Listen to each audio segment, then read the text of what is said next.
Fresh breakfast. Monday to Friday, 5 to 8 a.m.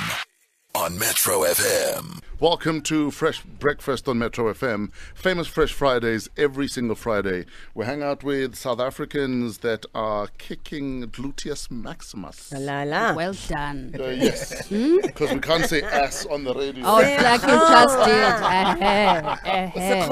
did. So we must be rather biologically scientific about it. Well done. Kicking gluteus maximus. Well done, Chip. So But wait, are we talking like this? I was gonna. Confuse Julius, man. No. He's coming to his level. What level? He's on his level. Yeah. Me and Julius are like this. Yes.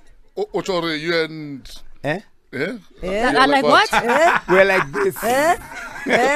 If you go to the They're like live, two fingers together. simultaneously parallel. The sound. La la. Deliberately, apparently, me and Julius are like this. English-wise, stability-wise, Yeah. we are like this. The But ponytail. you also both kick ass, so Yeah. that's all that matters, right? We kick it differently, though. Yeah. Ish, yeah, there's also that. We say no well this step, and then Guys, Like he doesn't know what to have do with no idea. himself. Like, Yeah. Juju, Yeah. you know I love you, but I did say, as a angezi, nombuyiseni, Yes. makayeki. So you're having a TMBC at the moment. Kiri, You I don't know don't know what you can do what with can I yourself. do with myself. So what you think about that, Somizi? About what? About this young man in the studio? Babe. I'm a rumpulkuli angithandi. Hashtag look at God. Gosh, NJ. Anyway. Yeah, sure. No, Madam Pusan, you can leave now. Somizi arrived, so now you can leave. How are you doing? I'm good. Happy Youth Day. Happy Youth Day to you too. And you wake up with what on your mind this morning? This morning, I wake up with matters that have to do with parenting. Yeah. You know, the thing about parenting is that more often than not, you expect to have your kids bury you one day as opposed to the other way around. Sure. Yeah. But more specifically, the reason I'm talking about this is because I saw a story in KZN where excavations at the Blythedale Beach on the North Coast are taking place in a new search for the remains of young victims of paedophile Gert van Rooyen. And the reason this is happening is because in the 90s, him and his wife had abducted about 6 girls. And when they were just about to be caught, he turned the gun on his wife and then himself. And now, obviously, as a parent, you want to know what has happened to your child. Yeah. Because, you know, quite recently, you also have that case of the parents in Alex whose child got washed away and they still don't know what happened to that body. At what point do you let go as a parent? Do you ever let go? I don't and think you let go. Yeah, you know, especially when there isn't a physical body Sure. that was there to bury. Closure is very important. Exactly. Otherwise, Exactly. I also fail. Yeah. Yeah. Angie, what's on your mind this morning? Not much, other than the fact that obviously it's public holidays. People have started driving erratically. You know, Bears Nodia only has 2 roads and they're opposite directions. Yeah. And there was a guy driving erratically on the wrong side of the road, and he was skipping like where I was going. He was supposed to be on the other side. And Wait, was he oncoming? Oncoming. And he's driving at probably like 160 kilometers an hour on that road.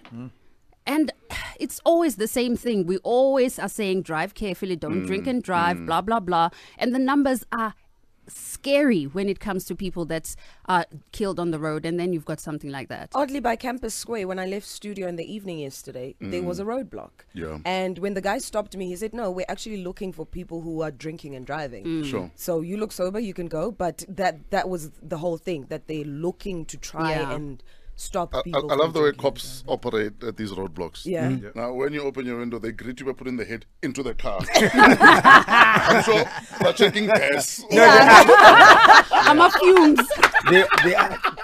They actually just stopped me now. Yeah. By Monty. Yeah.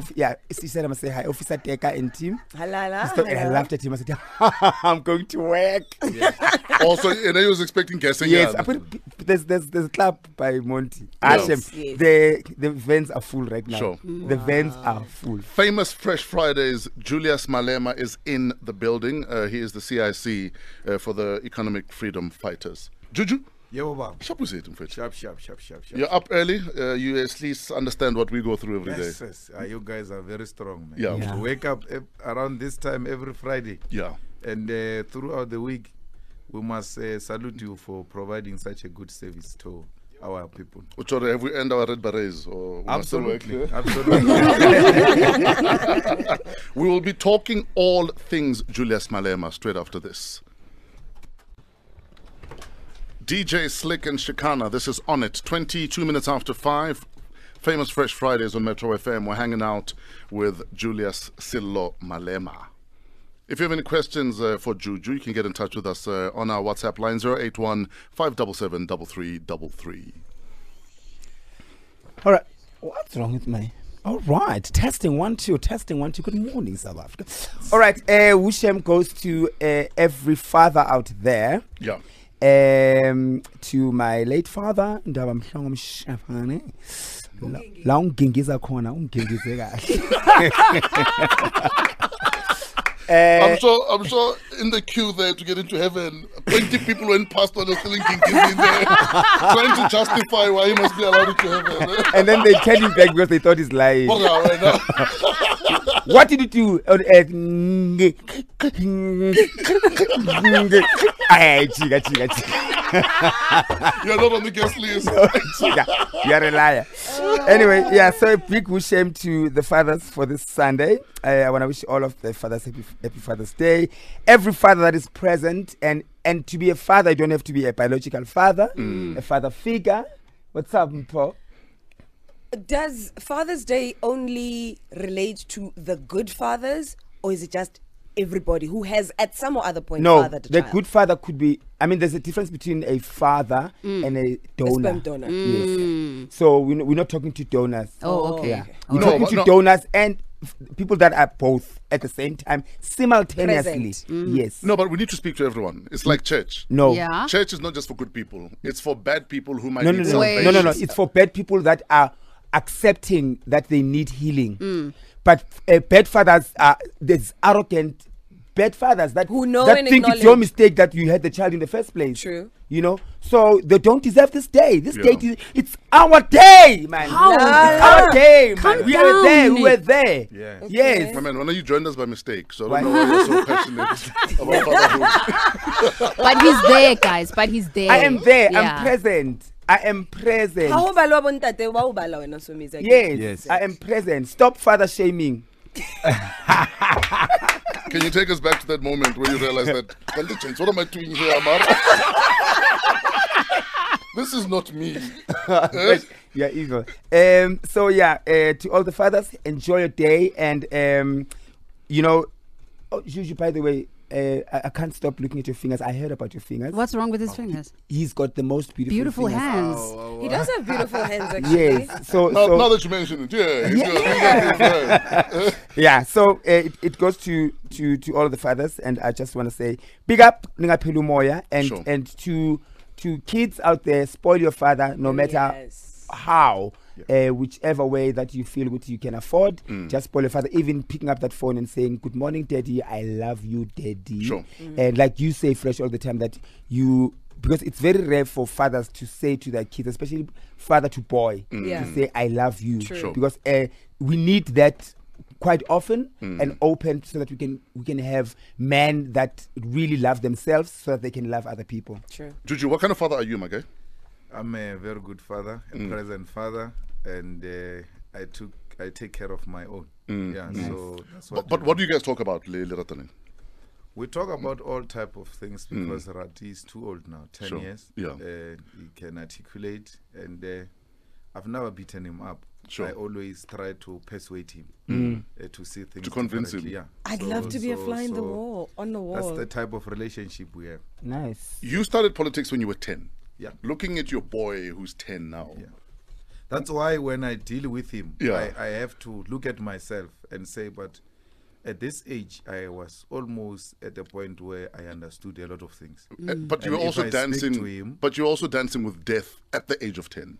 Well, we're not aware that we can die. Yeah. We thought it was a game. Sure. And we came to realize later that we got ourselves into deep things. And it was worth it. But the simple thing that won us over was that our suffering is as a result of white people. Sure. And that if we defeat them, we're going to have proper meal, we're going to have proper houses, we're going to have proper schools, and all this suffering will come to an end. And living in a poverty-stricken areas, Sure. that was an immediate thing we wanted to conquer, and that's why we became attracted to the revolution. You were 10 years old. Do you remember the day you were convinced that, Mfana, there are these posters, Zamaburu, and when your task is to just bring these posters down? When they go that up, happened bring much them down. later. I think I was 12, 13, Yeah. when everybody else was given an assignment, Sure. and then I was then tasked to go and remove the ones at the police station. Sure.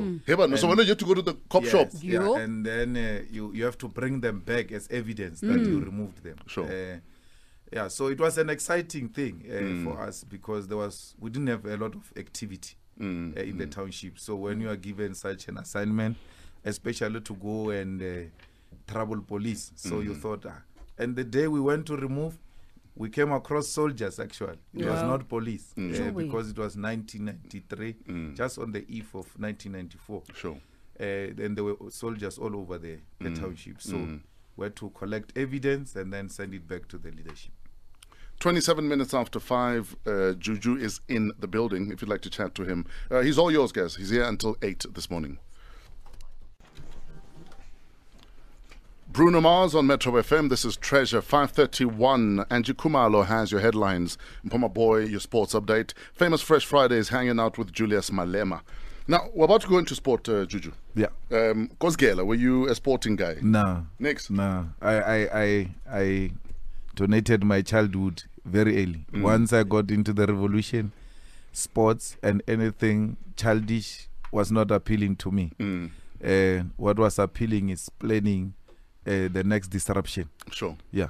So I never played sports. I never, even on the dusty streets of Sishiwa, I never took a gamble with regard to sports. Actually, when people were going to a sports practice, we will go out with them as if we are going to a practice. Sure. And then we take a detour Yeah. into the bush, and that's where we were given some lessons on how we're going to conduct the next move. Tell us about some of those moves that you were taught about. Well, at an early age of 10, one of the immediate tasks we'll perform is to provide tires to the protesters. Because we're young and you could not easily pick us up, we'll advance with tires when the protesters are following. And then we'll drop the tires where the protest is going to take place. So where did you guys So get they these use tires? those tires Where did you get the tires? for barricades. The township, for some reason, had a lot of There's tires. all the tires and Yeah, a half there's- brick. And half brick and all that. And in Seshewo, there was a place called Zone 8, also next to a police station. The guy there had some workshop which he was dealing with tires. So that's where we used to source most of the tires from. Did the concept of I might die doing this ever cross your mind? My mother used to say that, but lo bolaya when police are going to kill you and all sorts of things. But look, it was exciting, and that was part of the game, Sure. and they were not going to surrender it. It's 5:33. Julius Malema is in the building right now. Metro FM headlines and sports. Guys, Juju's in the building. Why are you asleep? Sleepists. Think you're in parliament here.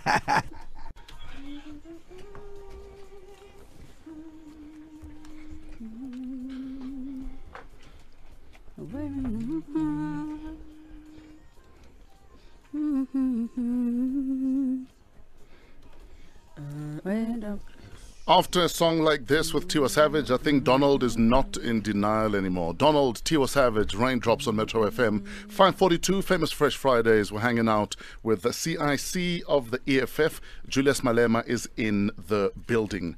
We have a WhatsApp that's been sent in by Yanni from KZN.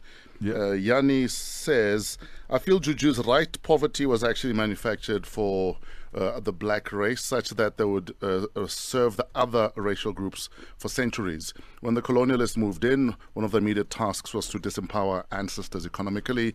There's an urgent need to correct this trajectory. This comes with a risk, Joe, though. Is Juju not afraid for his life, especially from the rich and powerful that he's always exposing? Well, good things come with pain. You have to be prepared to go through painful processes. And so we're all ready for any eventualities. So we don't have a problem. On average, how many death threats are you dealing with? I've never received a death. Hour. I've never received a death threat. I receive different opinions. Sure. People express themselves differently. Others come aggressively, and we just look at them. We must tolerate each other. No one has ever threatened me, not even white people. So I think we are a maturing democracy. People begin to appreciate that we all have our own views. We come from different wombs, and we're different people. Does your family worry about you? Does your wife worry about you? They used to worry when I was young. My wife actually understands that she came into a different terrain, and she has to understand that this terrain comes with too much pressure. She married Ganda Ganda, so she knew, and even at the wedding, it was explained that you are marrying a different character here. And the only advice from my grandmother to her was that the country, meaning or is not always available. He's a global citizen. I don't want to hear the story that no, he's not always not home and all those type of things. And she understands. Yeah.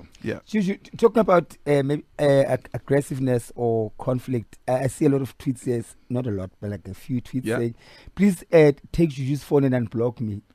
What happens when it gets what happens when it gets to that level? Because I would expect you to be the one that's been blocked. But when you block someone, what happens? You must be a serious irritation because I tolerate all different types, but I don't tolerate insults. I want a different opinion. Doesn't matter how aggressive and family you believe.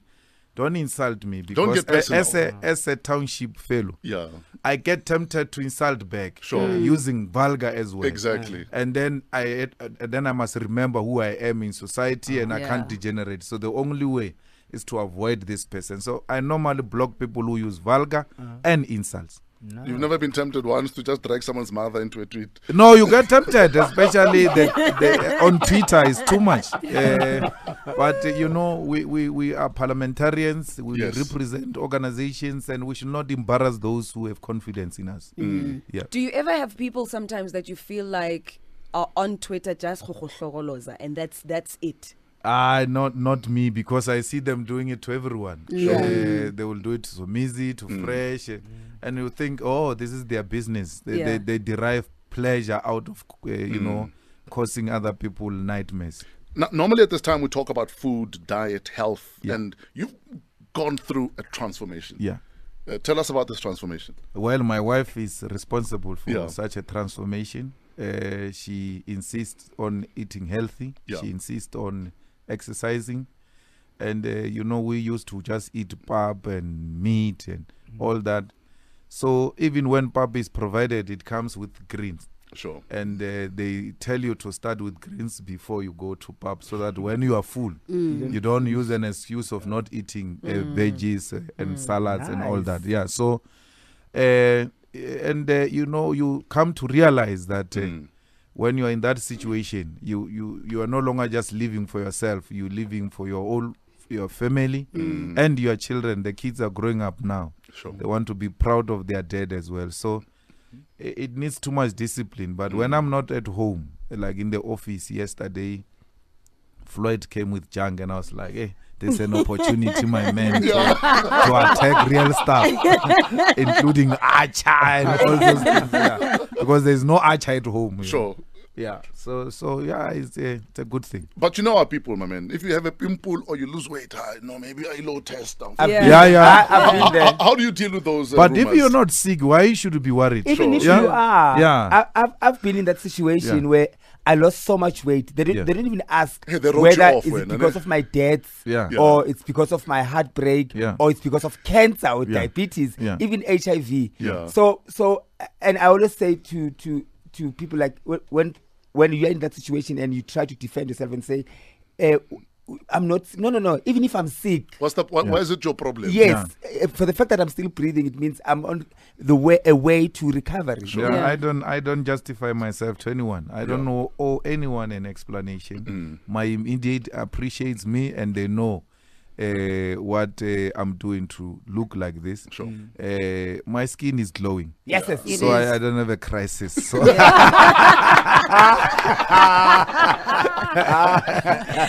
Juju, when it comes to eating healthy, a lot of people argue that it is an expensive exercise, especially in the type of economy we're in. What do you say to people who would like to actually be healthy, but unfortunately they find gore go ilo reka di veggie as opposed to buying leguenya? It's no, expensive. it is expensive for our people because they are poor. Yeah. When you buy food, you have to buy in bulk and Yeah. for everyone else. Yeah. And after buying in bulk, you are left with nothing. Mm. But ordinarily, if everybody else is working at home and people are fine, it's actually the cheapest exercise. Yeah. Because veggies, including starch or meat, you eat in small portions.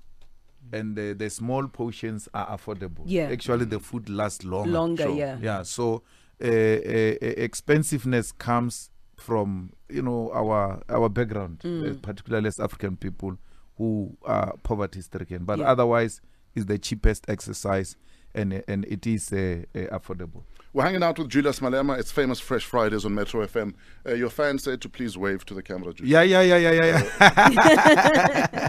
But you are neglecting them. Yeah. There you go, fans. Yeah. It's time for the comedy minute. Okay. Yes. Oh yeah. It looks like it will follow us to the grave.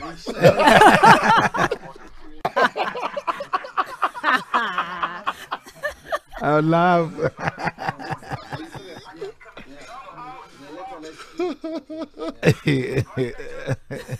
That was Juju on the comedy minute.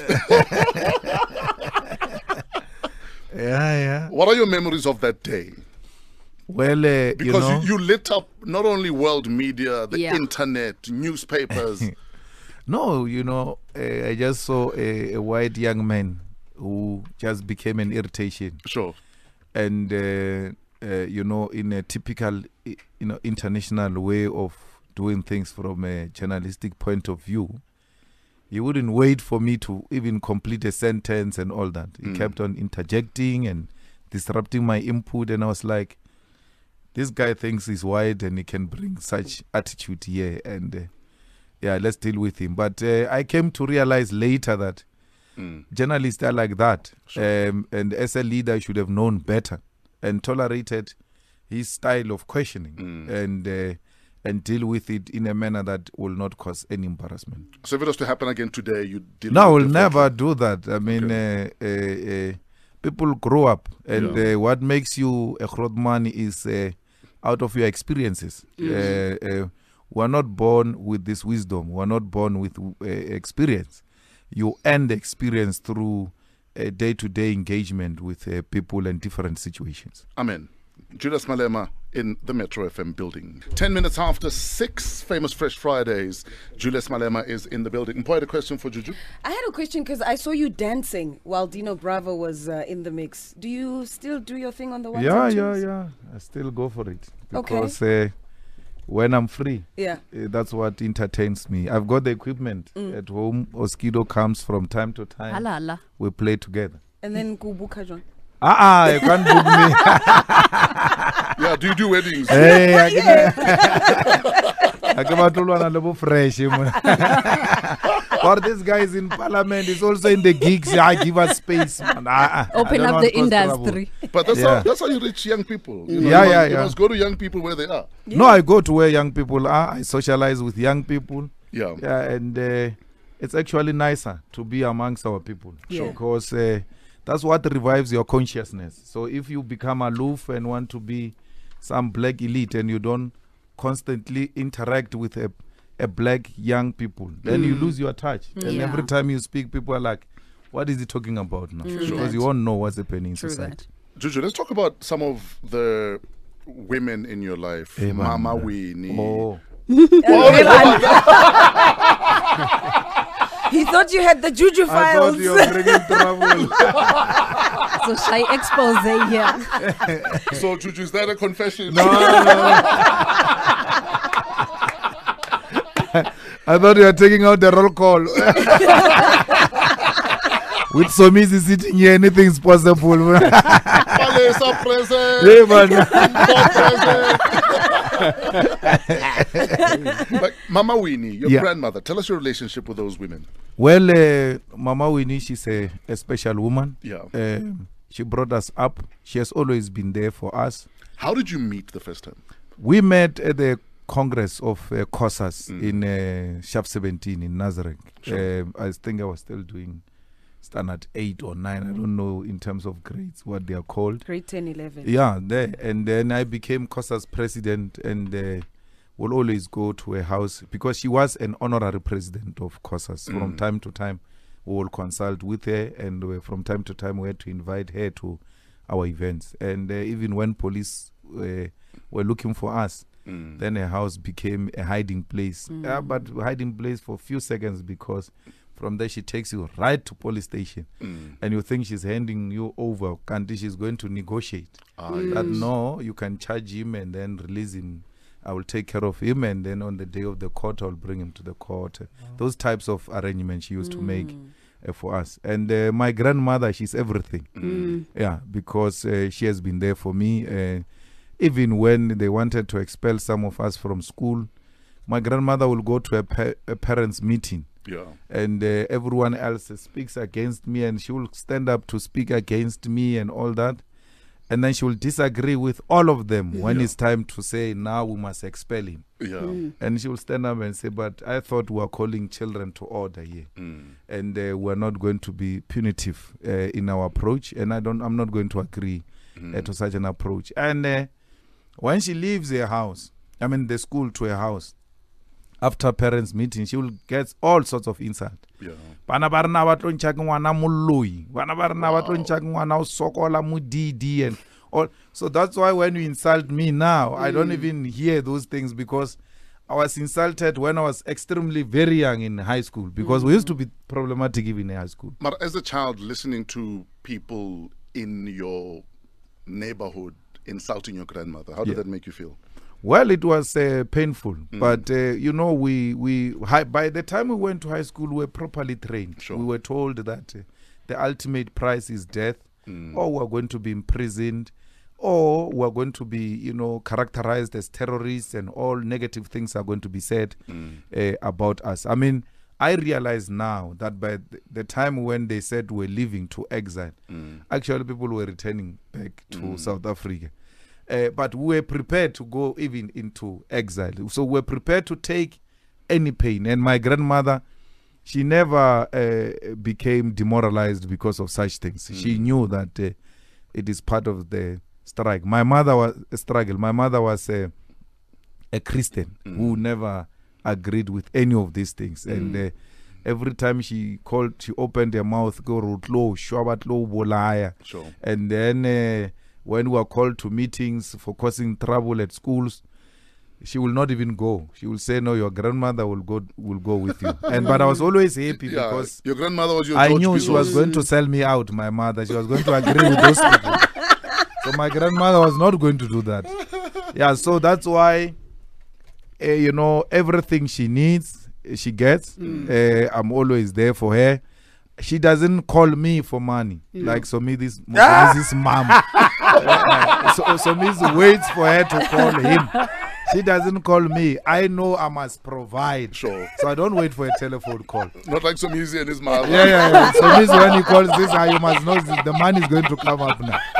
Had it not been for your grandmother, would we have the juju that we have right now? I think she's the one who molded me into being who I am, and she protected me at an early age, and she always provided guidance. It doesn't mean I was a spoiled child. She used to beat me up. She used to call me to order. She still does, even till to date. Your grandmother used to discipline you. Absolutely. Mara, now you've never beat your child up. Yes. Why that shift in parenting?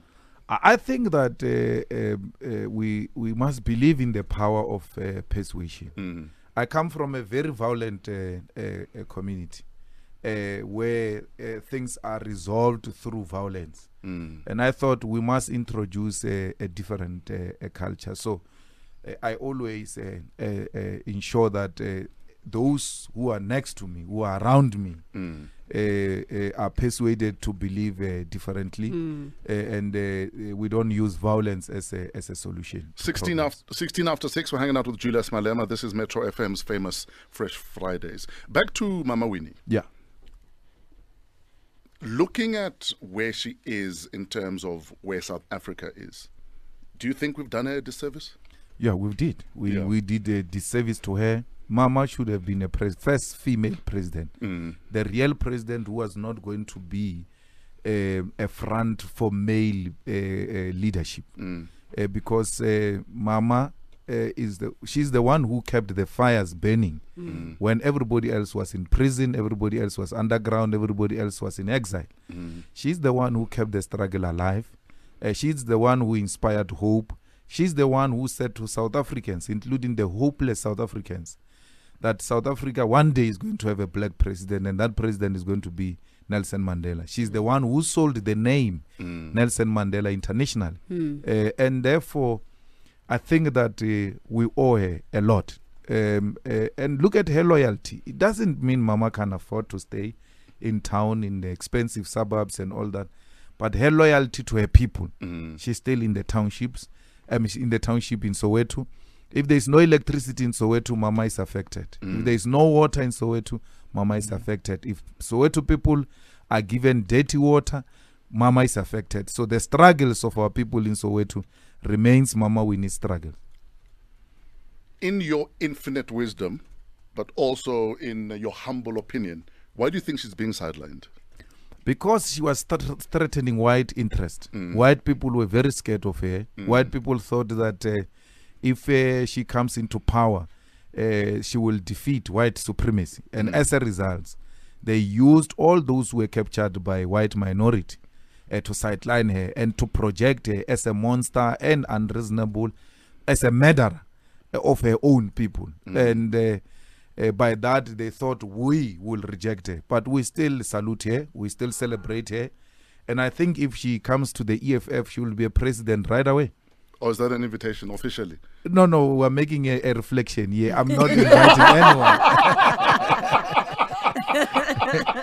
I'm just saying in the EFF, we recognize leadership, we recognize talent. No, because we have a number. We can call it now, live on the radio. Yeah. And you can relinquish power. I can give that invite to her. I've got access to her. I speak to her anytime. I go to her house anytime. Yeah. And I still receive counseling from her till to date.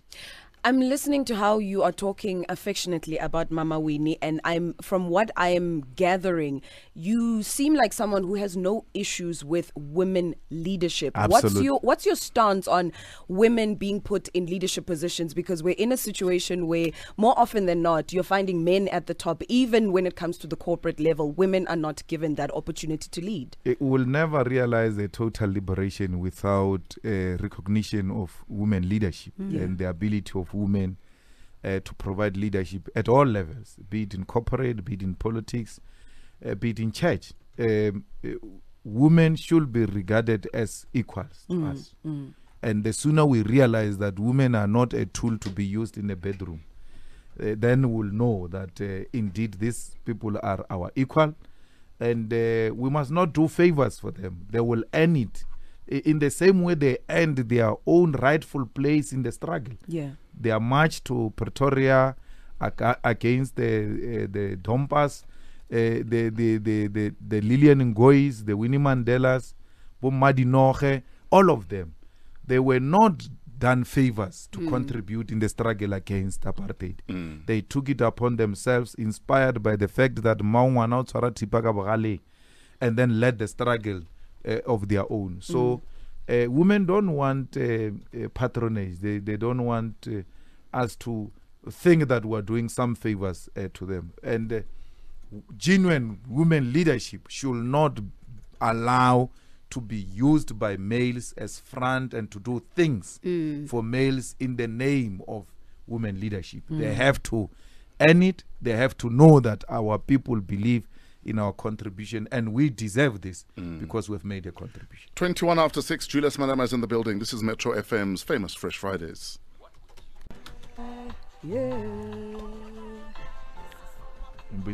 Josie. on Metro FM. Got to keep it going. Famous Fresh Fridays. Julius Malema is in the building, taking questions, comments, whatever's on your mind for or about Juju. Got a tweet sent in by Dumisani Hlope. Dumisani says, please ask Juju how he balances individual leadership prominence against the dangers of personality cult. Well, we must not subscribe to personality cult. I always ensure that the organization is given prominence at all times. Yeah. I've always refused that my face must be printed on the EFF t-shirts for elections or for any other event, because especially the official t-shirts, because we must promote the brand EFF than individuals. We must promote the ideas we stand for than individuals, because individuals will go, but the ideas will remain, and that's what people should celebrate.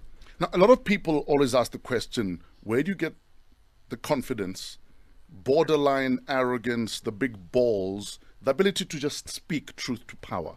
Where would you say you get that from? I grew up in the struggle. Yeah. I came here in politics as a young pioneer, and I was nurtured by the braves. I mean, Winnie Mandela is one of the people, Peter Mokaba, the great lion of the North.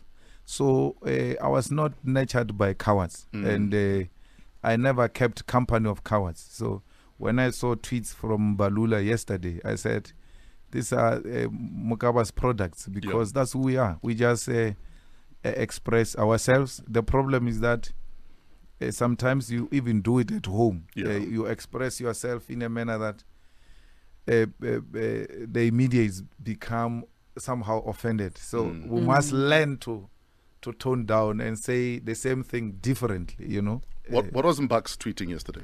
No, he was tweeting against the Youth League lineup and against Mahashule in particular, and saying they want Makura for their Secretary General and all that.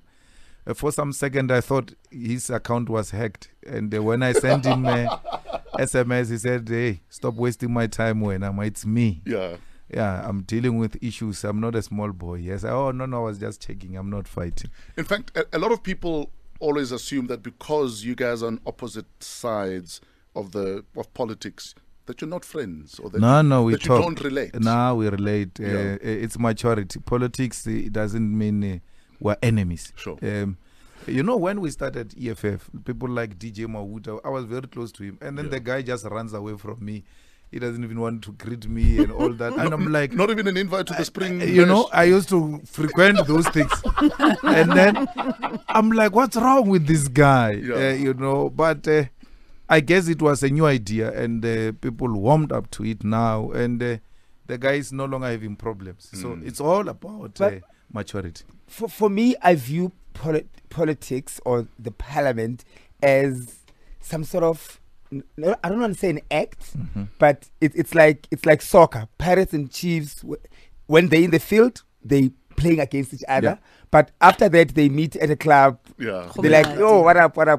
And with politics, I feel like you guys, you come there, you sit all together, and then Mamba like goes, and 5, 4, we're going live. 3, 2, 1, and action. Julius, be angry. Go. Zaga, ka. Hey, Men in Black. Hey, lift Mbuyiseni. Go. Kevin Mbuyiseni out. And then they go commercial break, and then they go, guys, Mbuyiseni, remember, they're going to lift you in 5 minutes. Okay. And Juju, we want the expression where it looks like you're squeezing your balls. Yes. And mom, but I believe you must not forget to sleep.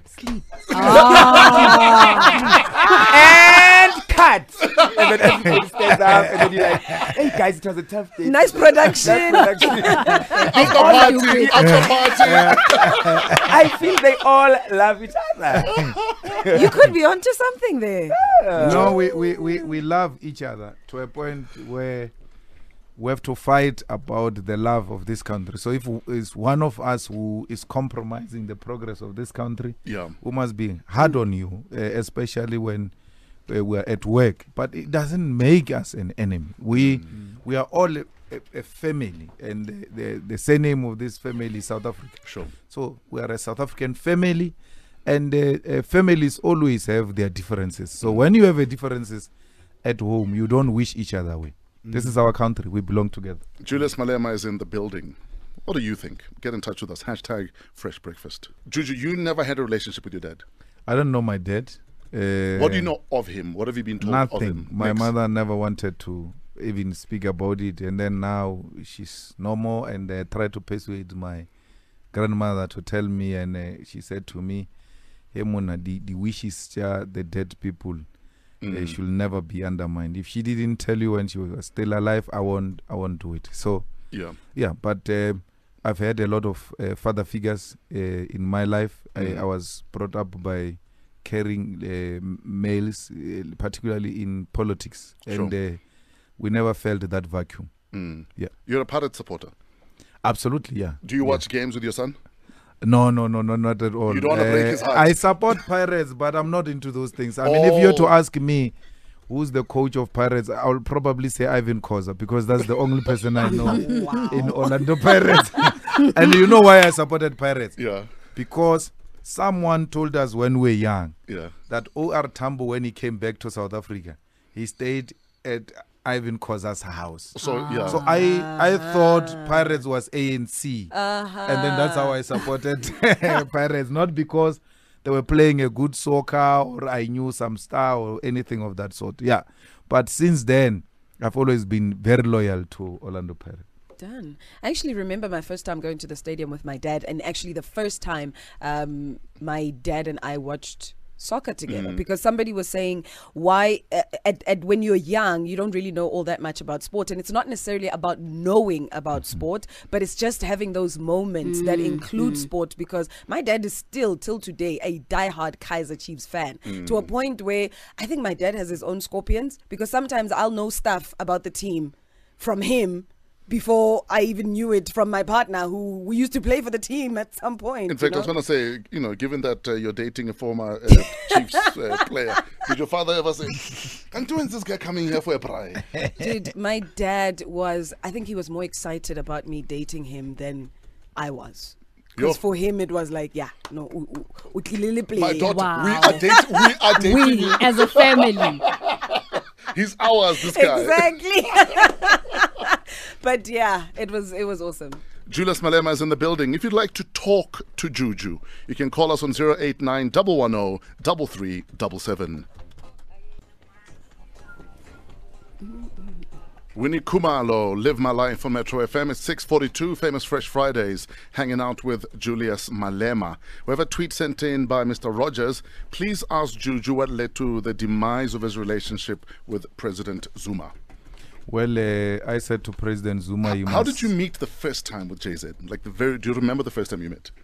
JZ, I met him properly in when I was a COSAS president. The same year Sfiso Zuma passed away, we went to have a meeting with JZ at his house. He was still deputy president in Pretoria. And then after the meeting, we went to Durban, and we got an accident, and the SASCO president, Sfiso Zuma, passed away in that accident. So I met him when I was still in COSAS.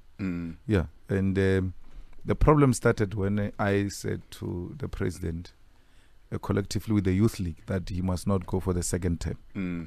And he's the one actually at the beginning who said he doesn't want to be president. And then we persuaded him because he was the only one who could stand against President Mbeki. And he said, "I'll only go for one term." And then after testing whatever he tasted in that office, then he refused to leave the office and went for the second term. I think then our relationship soured from that time, because I then proposed that President Motlanthe must be the president of the ANC. And had Kgalema become the president of the ANC, perhaps he would have saved this movement. Yeah. Looking back at the Polokwane conference, if it was happening today, how do you think maybe it should have happened or not happened?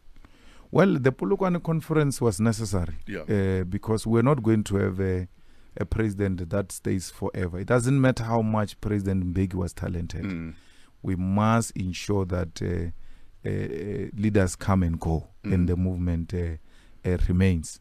The problem is when President Zuma developed, a love for power and even now he's still not prepared to surrender it. I mean, they are talking about a female president, and if he had his way of doing a sex change and become a female, he was going to go for it and then become a president for the third time. If you were not elected to lead the EFF, would you step down? Yeah, I will step down. You know, the discussion we had, which some of the people who left the EFF can confirm, is that the EFF leadership is still coming. Some even blamed us that, no, we are reserving positions for Vavi and Jim. We're in secret talks with them and all that. We didn't want to be the leadership of the EFF. We thought that if we're to form a formidable force and attract our own leaders that we know in South Africa to join the EFF, we must be more than prepared to surrender these positions to those people. It's a discussion we had, and it was a discussion we concluded in the EFF. Because there were talks at some stage that, Julius is running the EFF with an iron fist, he'll never step down. Yeah. Well, I will step down because in the EFF there is a constitution, and in the EFF we vote in a democratic way. So we don't really engage in a choosing of leaders by a certain clique. So there are elections in the EFF, and we held our conference successfully, and we elected leadership, and we're going to have another conference in 2019. We're taking calls for Julius Malema, 089 110 3377. Good morning, Itumeleng. Good morning, how are you? We're good, thank you for holding. What's your question or comment? I don't have a comment. I just have a ways of, I have a grateful heart to Juju. I just want to say to you, Juju, I love her for the work that you've done. I'm proud to be a youth of this generation with leaders like you. I'm not a member of EFF, but I'm a youth of this country who is very proud to be identified as a South African because of people with leadership skills like you. Thank you. Thank you very much. That's all I wanted to say. Thank you. Itumeleng. Good morning, Anne in North Riding. Hi. Hello, how are you? We are well. Thank you for joining us. Question or comment for Juju? Both. I mean, my comment is interview, and I must say I am to a very large extent convinced about Juju's leadership abilities. And having said that, my question then is, what does he think he needs to do for the masses of South Africa to have the same confidence in him between now and the next election? So, in other words, what is the plan between now and the next election? Well, we need to work the ground. We need to build the confidence of our people. I'm not bothered by election results every time we go to elections, because we are a new organization, but also we are relatively young. And a lot of people will have doubt in our leadership. And we need to earn it, how we work and how we interact with our people, including delivering on our commitments. Then people will develop trust. Anyone who think that EFF is going to emerge like a popcorn and take over, then its downfall is going to be the same way it came up. It will collapse the same way it came up. So we have to build it from the ground. We have to ensure that the younger generation can associate with it, and the younger generation identify with the EFF the same way the older generation identify with the old liberation movement. The old people, even when the ANC is messing up, they keep on voting for the ANC because that's what they know. That's what they grow up with. And we are saying we need to grow up with these young people. They need to trust us, and they will trust us through the type of work we're doing. Good morning, Ntokozo. How are you doing? Hi, Fresh. Yes. And hi, Chuchu. Hello. On a lighter note, have you ever heard of the name Opa Esmanyisa? Opa Esmanyisa is not a Pirates soccer player. There you go. And Jeris Kosana and Helman Mukhalele. No, those are like from 100 years ago. Yeah, but they are Pirates former players. And we used to know about them in the same way we used to know about Dr. Kumar. Yeah. And my question is... I'm not hopeless like that. Yeah. My question with regards to youth structures or youth brigades of various political organizations, from your take, do you think in terms of their missions, are they really tackling matters that are affecting the youth, or they are mostly having their hands full with the politics of the mother structures? Because somehow I see a vacuum in that regard, that some, or if not all of the youth structures are not tackling any of the matters which are affecting the youth, or championing or giving leadership to the youth as to how they can actively engage in matters of the state. Thank you. That is a brilliant question. Absolutely. Yeah. I think that in a situation where ageism is a problem, the older generation gets threatened by the younger generation. And therefore, the older generation will not appreciate an autonomous youth formations, will not appreciate autonomous youth ideas. And as a result, they suffocate young people.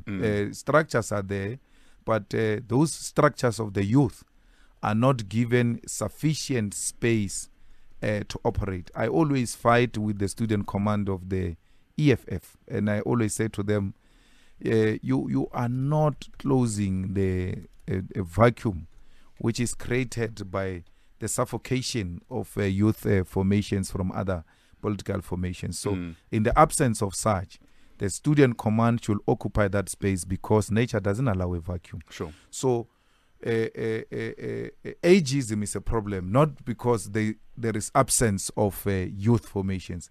Old people are scared of ideas of young people. Old people are scared of young people replacing them. As a result, they suppress them. But it's happening everywhere else in the world. Everywhere.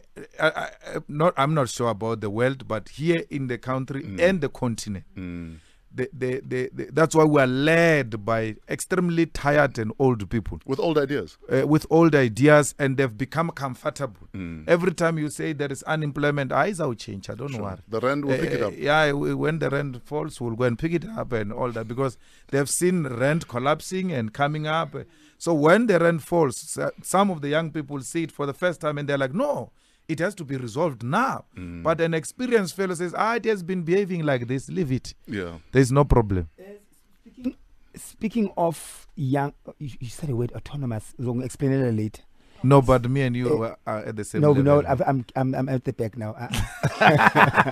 Now, speaking of young people, youth, people that are younger than you, that are interested in getting into politics, because with you guys and everyone older, you are kind of forced to fight for freedom and to get into politics because of the situation. But kids now, they're not really as forced, but they need to do something to protect the future of South Africa. What would you say to a young man or a young woman who wants to get into politics? What does it take, and what do they have to do? Well, it starts with us, the politicians, to raise issues that affect young people, to be relevant to them. For instance, there is a general outcry about data in South Africa. And there is no single political formation, including the EFF, with a clear program on how they're going to crush data. And for as long as you don't speak to such issues, for as long as you don't speak to free Wi-Fi, for as long as you don't speak to quality-free, decolonized education, for as long as there is no tangible plan on how you're going to deal with youth unemployment, then will not be attractive to young people. And therefore, they see politics as an issue that belongs to an older generation. But the youth should join politics. They should join any political party they wish to join, because politics affect all of us. When you talk the rent is politics. When you talk expensive data is politics. When you talk about unemployment, lack of access to tertiary quality education is politics. And through their participation, like the 1976 generation, all of this will be realized. But if they just stay at home and then they all become socialites, and they don't care about politics, then they must know we'll reverse the gains of 1994. 6:54, Julius Malema is in the building. Time for another comedic moment from Juju. Oskido, I'm a grot man. 9 minutes after 7, Metro FM. This is where you're at. Famous Fresh Fridays, hanging out with Julius Malema. So, the Medem has apologized, but the Medem is still Premier of the Western Cape. What does that mean for your relationship with the DA? We have no relationship with the DA. We've never had a relationship with the DA. We vote with the DA from time to time on issues that we agree with them. Yeah. In the same way we do with the ANC in Parliament. We said to the DA, if you don't remove Helen Zille, we are 5-2, withdrawing our votes in our municipalities. Is it still 5-2 or is it almost time? No, it's the whole thing went back now because Helen Zille was speaking like she's a free agent, and then her party reined her in. And they brought her. You know what I liked the most was to see a black chap calling a white lady to order, and she's sitting there like a school child and not a school child. That was a very nice moment for me, and we'll continue to relate the same way we relate with other parties with the DA in municipalities. We're not going to outvote DA mayors in those municipalities. It's not going to happen. We cannot say the ANC is a looting party. You go to announce the ANC stole 17 billion in Transnet, the ANC stole 14 billion in PRASA, the ANC stealing billions in ESCOM, and then boom, the following day, you say, no, we're voting for the ANC. It can't make sense. The ANC said after the August elections, we've seen our mistakes, we are going to change, we are going to be a better organization. Since August, they're becoming worse and worse. So when you say to your voters, we are now voting for the ANC, they are going to tell you, they're going to ask you rather, what changed between August and now? Because these people, they've become actually worse than they were in August. Should she step down? Helen Zille must step down. Yeah. I mean, there's nothing DA is doing with Helen Zille, which we didn't know when we voted for them, by the way, in August. We knew they're a colonialist party. We knew they're the party of apartheid. We knew they're a party that represent a white monopoly interest. But our problem here is the immediate issue, which is the security guard of this white monopoly capital called the ANC. This white arrogance continues because of the ANC. Once we defeat the security guard at the gate of the white monopoly capital, then we're going for a white monopoly capital. So how would you change things? So you're president for a day. What would you do? We'll expropriate land without compensation, give it to the landless people of South Africa. We'll nationalize the banks, the mines. We'll make education free and fashionable, compulsory. Anyone who qualifies to go to school must go to school. We'll ensure that we reduce unemployment in South Africa by availing opportunities through the defeat of corruption. Because what is eating away opportunities which are there is corruption. People want to maximize profit because they're going to share with politicians their profit, and as a result, they don't create employment for people. Now, what you're saying sounds good. Like Cherry Coke, like communism, they all look good on paper. What have happened to Cherry Coke? Anyway, but is it practical, what you're proposing? Yeah, the practical part of it is very easy. When we nationalize the banks, we don't mean we're going to take ABSA and Standard Bank. Sure. We mean we're going to create a state-owned bank. What is difficult about that?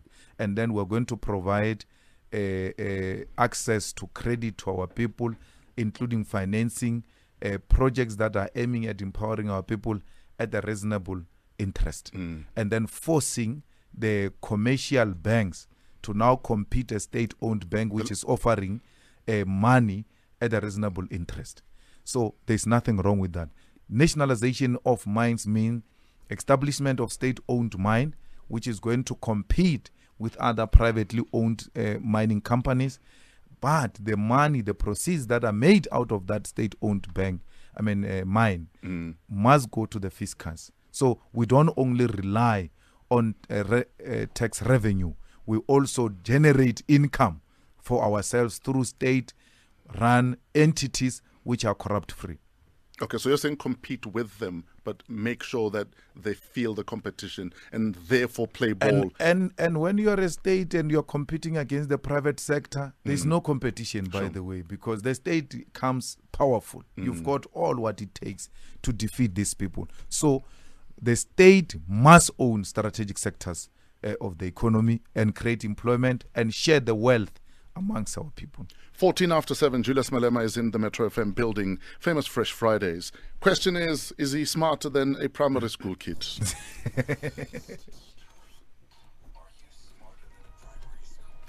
Good morning, Amogelang. Hello, I'm DJ Fish. How are you? I'm fine, thanks, and how are you? We are good, thank you. How old are you? I'm 11 years old. Are you ready to ask Uncle Juju 3 questions? Yes, I was born ready. I was born ready. Yes, Amo, yes. Amo, what's your first question? What is a measurement from the pinky to the thumb called? From the... Okay, so the distance between your pinky finger and your thumb. Yes. Yo, it has a name. What is a hand? Mos? Oh, What is it, Amo? it's an aspen. What's it called? It's an aspen. An aftan. Yes. All right, so Okay. the distance, We are learning here. the distance between your pinky finger and your thumb. Thank you, Amo. We will use that in a sentence today. What's your second question? What is the first watch called? The first watch.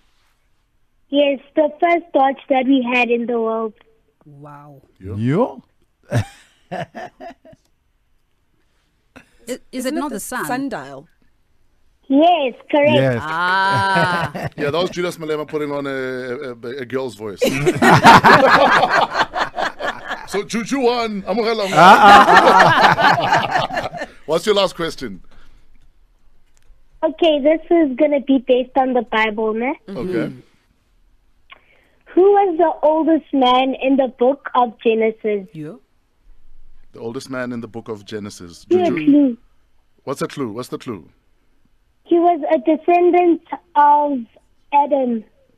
He was the what? A descendant of Adam. Juju, your mother was a Yeah, Christian. yeah, yeah, Your yeah, mother- yeah. Your mother was a Christian. You know this. But it wasn't Was it Adam. not Matusela? I think. Matunsela, yes. Yes. Mzulu. Yes, he was only known for a lot of Found kids. in What's the answer, Amo? Methuselah, found Yes. in Genesis chapter 5, verse 27. Wow. My mama would be so proud that I remember that. Big up, Angie. Amogelang, do you want to say hi to anyone? It's going to be quite a lot of people, ne? Okay. Yeah.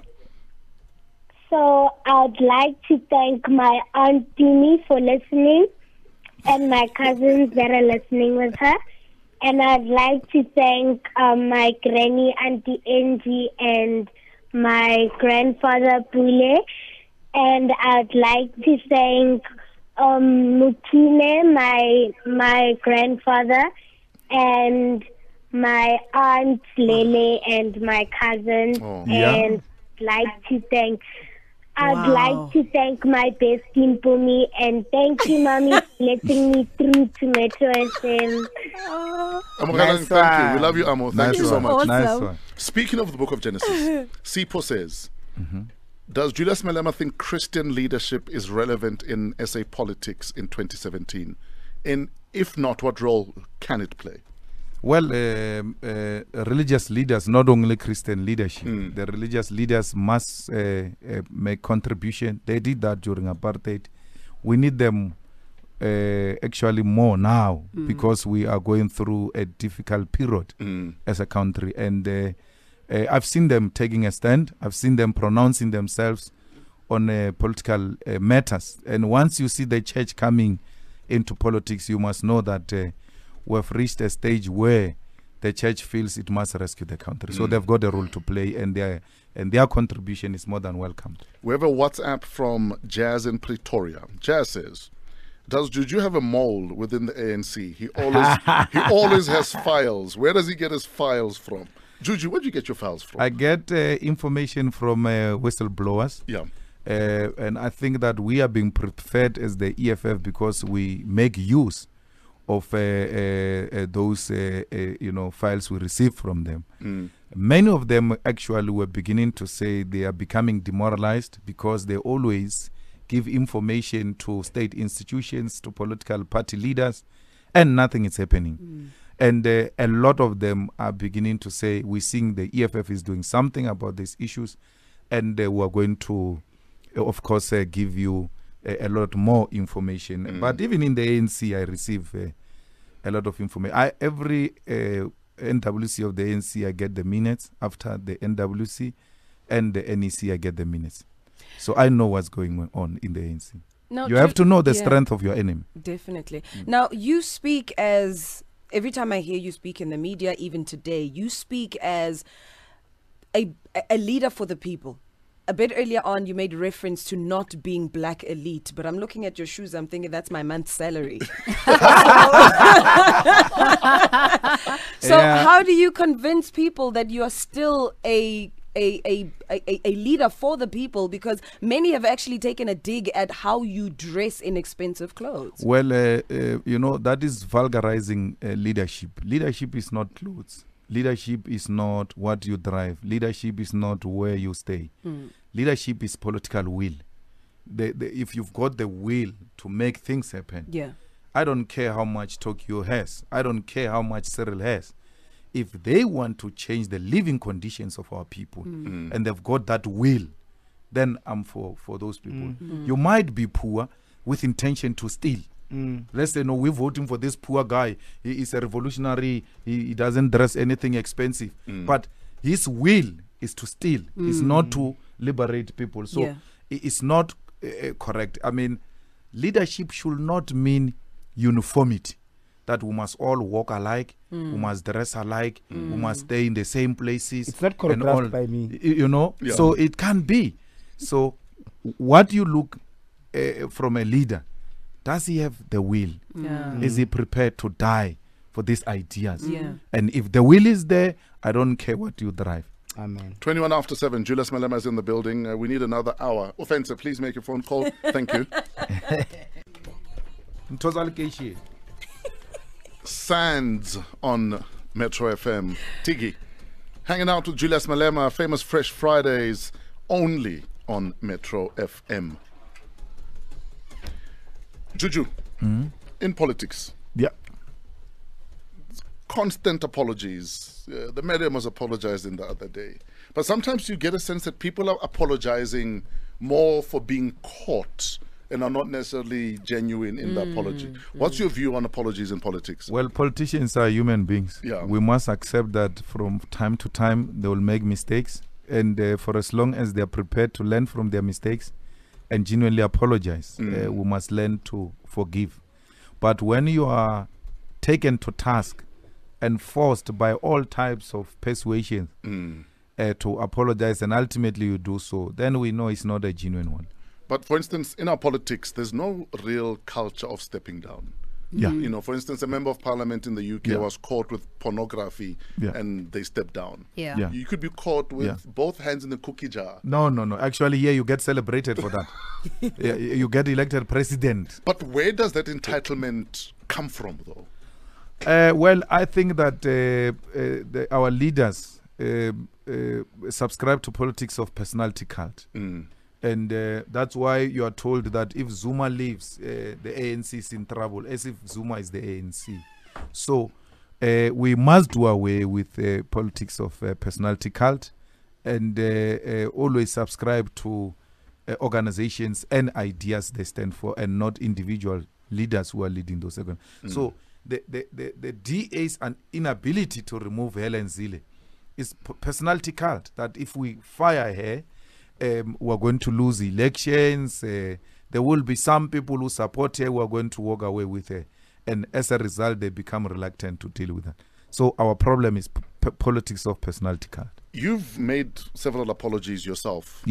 And I was allowed because I was young. I had a license to make mistakes. Tell us all young people have got a license to make mistakes. Tell us about some of your apologies that, things you look back at and now you're glad you've actually apologized. And my Lady Panda's accent. I apologized for that. And my grandmother actually is the one who intervened immediately and said, hey, you don't say such things. And I apologized. What was the most I apologized for supporting Zuma. Why did you apologize for that? Because our country is going through a difficult situation because of the men we supported and helped to make a president. And since this has become, it was good at the time, but it has become a terrible mistake. You ought to take responsibility. In hindsight, would you have let the Polokwane conference not happen as it did? As in, would you leave Mbeki in position had you known what you know now about the Zuma administration? That wasn't an option. No. You know, in politics, dynamics always are very important. Material condition at every epoch of the struggle will then influence the direction you want to take. Here you've got a good president, President Mbeki, who's likely to become South African Mugabe. Mugabe is good.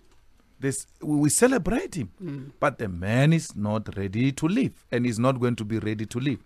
And we cannot have leaders who are going to say, "Ngizophuma ngepokisi," from a position. No, you can't have that type of... Yeah, exactly that. Yes. That's why you are here, to help us deal with those Zulu issues properly. What would it take to fix your relationship with President Zuma? Personally, I have no problem with President Zuma. Yeah. I think that he's a charming old man. There is life around him.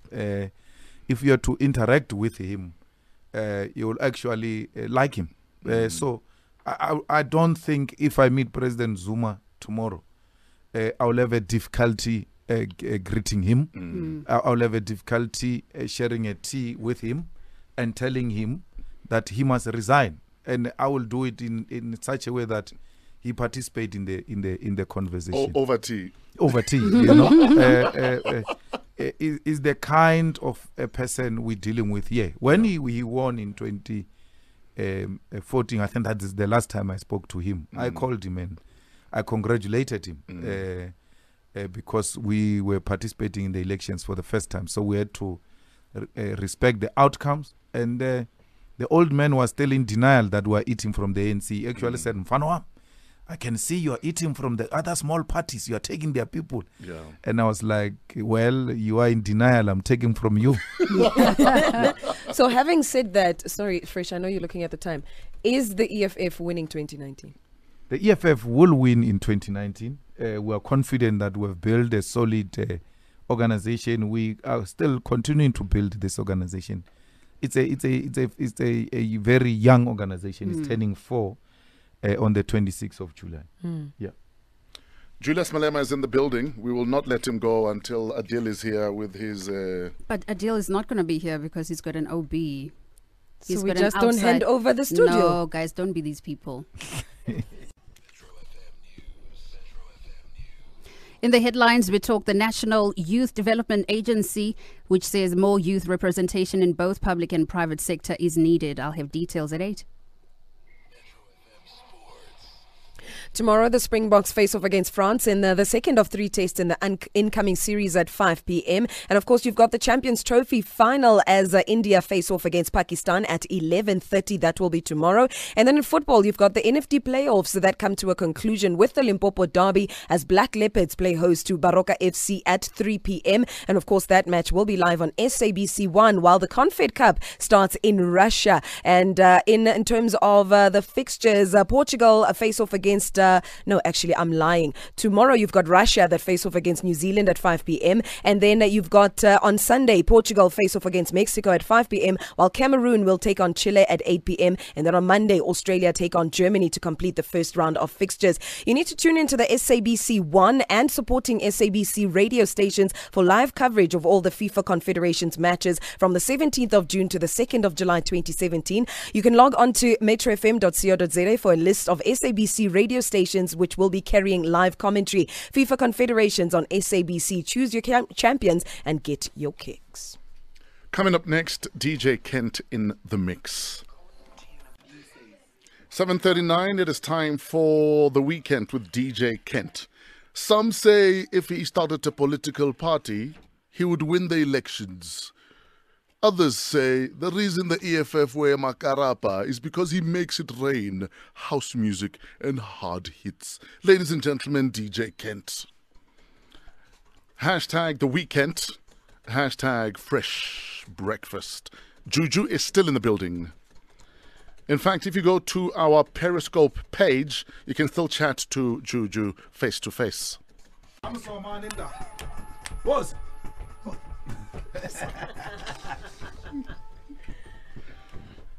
Now you know how Julius Malema lost the weight. He's been dancing since. Yeah. Famous Fresh Fridays on Metro FM. We're hanging out with Julius Malema, wrapping up our famous Fresh Fridays. Somebody on WhatsApp says, please ask Juju. In fact, please keep me anonymous. But where do I even start reporting corruption, for instance, in Tshwane? Because I don't feel safe with what I know. Well, where do people whistle blow safely? we are here. They can come to our offices in Bramfontein. They can DM us. They can call us anytime. We will never expose them. We have never exposed any of the people who have given us a sensitive information, particularly in Tshwane. Tshwane, it's a DA-led municipality. They are in power because of the help of the EFF. So there, it's us who take decisions. Tell us any corruption in Tshwane, in Johannesburg, in Mogale City, in PE, in every state department. Bring that information to us. We'll deal with it. Somebody here on WhatsApp says, I'm a white South African. Based on what I've read about Julius Malema, he's a farm murderer supporter, a Mugabe supporter. He's a tax evader and a tenderpreneur. Why should I trust him with my vote? I don't support anyone who kills farmers, and there's never been any of the EFF people who went to kill any farmer. Tax evasion in South Africa, it's a crime. I was never charged with such a crime. Yeah. And therefore, like he said, he's white. He's showing his whiteness now of talking bad about anything black. So if you don't want to trust us, it's your own issue. It's a personal choice. We can't force you to trust us. We're hanging out with Julius Malema. From here, he is off to Buipatong for June 16. Yes. Talk to young people quickly, because a lot of young people either don't have a job, I can't afford to go to university, I feel that my life has reached a dead end. Why should I even care that it's Youth Day when I feel I'm alone? I feel like there's nothing left for me out there. The youth of 1976 was in a worse situation than the youth of today. They didn't have a voice. They were unemployed. They were not educated. Actually, a very few black people were at the universities at the time. Yet they were never hopeless. They actually used that as an opportunity to organize themselves and confront the state and the status quo. We are what we are today because of the 1976 youth.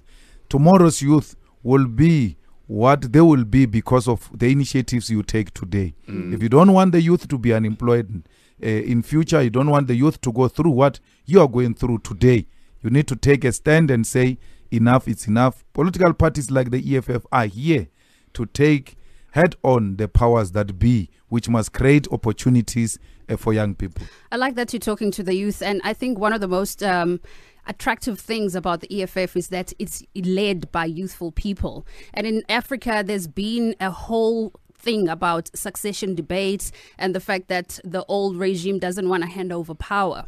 And I wanted to find out from you, how do we make politics something that youthful people find attractive? Because there's one thing saying that you need to hand over power to the young people, but they're not infiltrating the political space. So how do you conscientize young people to become more political in their views? And I think the bigger irony is that the voters' roll is majority young people. Yeah, like I said earlier on to Somizi, we ought to deal with issues that affect young people. We must speak to their issues. We must prioritize their issues, and we must ensure that politics become attractive like that. Politicians, sometimes they're too serious, more than serious itself. And young people don't need such things. We must find their language. We must find a way of saying serious things in a youthful way, which will make them attracted to politics. We must make sure that public broadcaster, the media, the social media, is used to conscientize society and for young people to know that they've got a role to play. In the EFF, the issues of the youth are not issues that are dealt with only on Youth Day. They are our daily bread. That's why the EFF is the only party which is attracting a majority of young people. Of course, old people are there, but we're taking head on issues of young people. If you're talking fees must fall, it was the EFF in the forefront. It was the EFF that continues to fight for students to have access to education. If you're talking unemployment, the EFF from time to time takes to the streets to demand that economic opportunities must be created for young people. What happened with Klitama, and what do you think of Black First Land First? Well, Black First Land First was initiated by the Guptas. It was given money and it was given ideas on how it must destabilize an alternative voice to that of the ANC.